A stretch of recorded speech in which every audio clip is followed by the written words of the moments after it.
తెలంగాణ ప్రజలకి, హుజరాబాద్ నియోజకవర్గ ప్రజలకి మరియు మైనార్టీ సోదరుమణులకి, సోదరులకి అందరికీ పేరు పేరున నా నమస్కారాలు తెలియజేస్తా ఉన్నాను.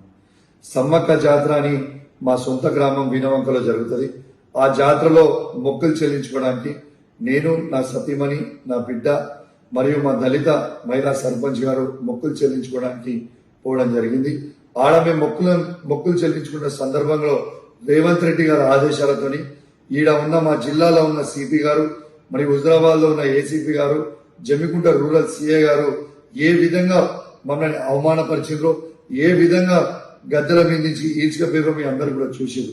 ఆ ఫ్రస్ట్రేషన్ లో నేను సిపి గారిని ఒక మాట అనడం జరిగింది. కానీ నేను ఏ కులాన్నో ఏ మతాన్నో కించపరచడానికో నేను అట్లాంటి స్టేట్మెంట్ చేయలేదు. నా ఉద్దేశము అది కాదని కూడా మీ అందరికి కూడా తెలియజేస్తా ఉన్నాను. ఇలా ఒక్కసారి ఆలోచన చేయండి. ఆ ఫ్రస్ట్రేషన్ లో, ఆ ప్రెషర్ లో, ఆ టార్చర్ లో నేను ఒక మాట స్లిప్ అయితే కావచ్చు.